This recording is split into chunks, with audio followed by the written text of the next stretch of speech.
ಪ್ರಿಯರೇ, ದೇವರು ಒಳ್ಳೆಯವರು, ಒಳ್ಳೆಯದನ್ನೇ ಮಾಡುವವರಾಗಿದ್ದಾರೆ. ಈ ಲೋಕದಲ್ಲಿ ಪ್ರವಾದಿಗಳು ಮತ್ತು ಸುಳ್ಳು ಪ್ರವಾದಿಗಳು ನಮ್ಮ ಕಣ್ಣಿಗೆ ಕಾಣಿಸ್ತಾರೆ. ಯೆರೆಮೀಯ ಪತ್ರಿಕೆ 23:5-6 ನೀವು ಗಮನಿಸಿ.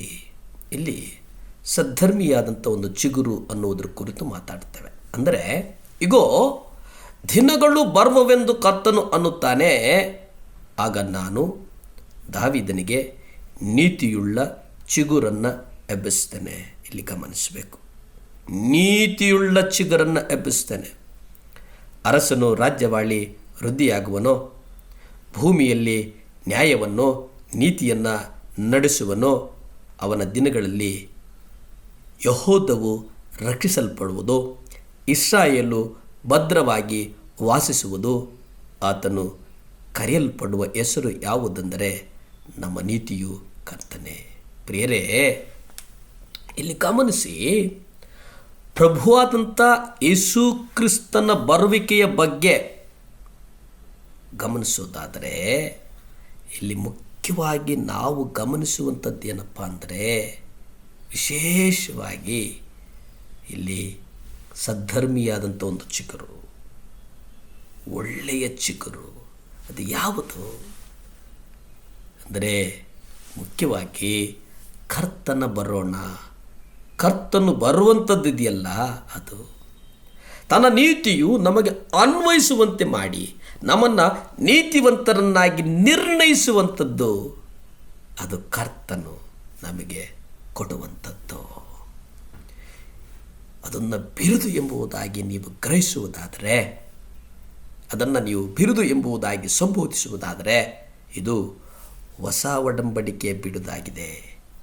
ಯೆರೆಮೀಯನು ಅನೇಕ ಸಲ ಹೊಸ ಒಡಂಬಡಿಕೆಯ ಪ್ರವಾದಿಗಳನ್ನು ಅವನು ನುಡಿದಿದ್ದಾನೆ. ಪ್ರಿಯರೇ, ಈ ಬೋಧಕರೆಲ್ಲರೂ ಓದಬೇಕಾದಂಥ ಅತ್ಯುತ್ತಮವಾದಂಥ ಅಧ್ಯಾಯ ಯೆರೆಮೀಯ 23.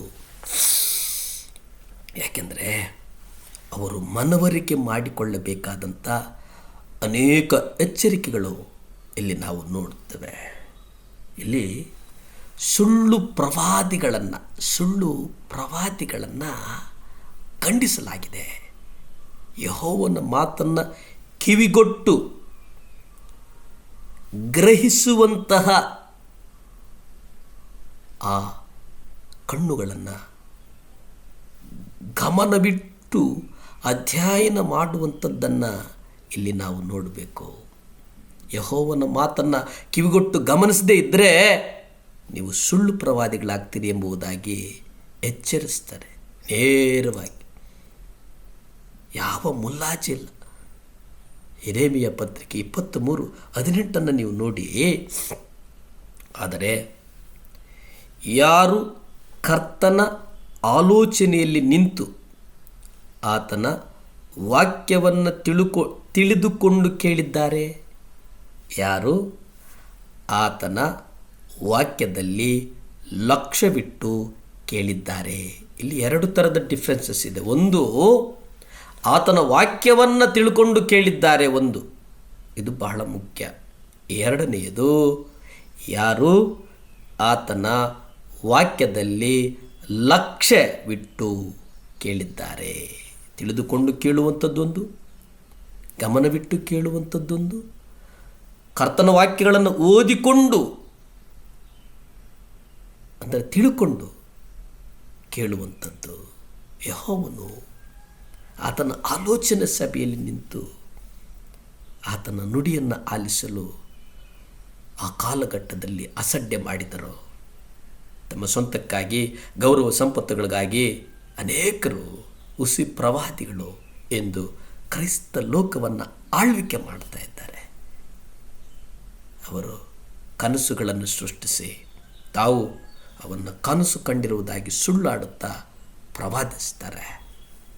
ಅವರ ಮಾತಿಗೆ ಕಿವಿ ಕೊಡಬೇಡಿ ಎಂಬುದಾಗಿ ಯೆರೆಮೀಯನು ಜನರನ್ನು ಎಚ್ಚರಿಸಿದ. ಪ್ರಾರ್ಥಿಸಿಕೊಳ್ಳೋಣ. ಭೂಮಿ ಆಕಾಶಗಳನ್ನು ಉಂಟು ಮಾಡಿದಂಥ ಸರ್ವಶಕ್ತನಾದಂಥ ದೇವರ ಸ್ತೋತ್ರ ಸ್ವಾಮಿ. ಅಪ್ಪ, ಯೇಸುವೇ, ನಿಮ್ಮ ರಕ್ತ ನಮ್ಮ ಮೇಲೆ ಚೆಲ್ಲಲ್ಪಡಲಿ ಸ್ವಾಮಿ. ವಿಶೇಷವಾಗಿ ಯಾರ್ಯಾರು ಆಸ್ಪತ್ರೆಗಳಲ್ಲಿದ್ದಾರಪ್ಪ, ಯಾರ್ಯಾರು ಕಾಯಿಲೆಗಳಲ್ಲಿದ್ದಾರೋ, ಯಾರ್ಯಾರು ಹಾಸಿಗೆಗಳ ಮೇಲೆ ಮಲಗಿದ್ದಾರಪ್ಪ, ಯೇಸುವೇ ನಿಮ್ಮ ರಕ್ತದಿಂದ ಬಿಡುಗಡೆ ಕೊಡಪ್ಪ. ಯೇಸುವೇ ನಿಮ್ಮ ರಕ್ತದಿಂದ ಬಿಡುಗಡೆ ಕೊಡು. ಎಲ್ಲ ರೋಗಗಳಿಂದ ಗುಣವಾಗಲಿ ಸ್ವಾಮಿ. ಯೇಸುವಿನ ನಾಮದಲ್ಲಿ ಗುಣವಾಗಲಿ, ಯೇಸುವಿನ ನಾಮದಲ್ಲಿ ಗುಣವಾಗಲಿ ಸ್ವಾಮಿ. ಸ್ತುತಿ, ಘನ, ಮಾನ, ಮಹಿಮೆ ನಿಮ್ಮೊಬ್ಬರಿಗೇ ಸಲ್ಲಿ ತಂದೆ. ಆಮೇನ್.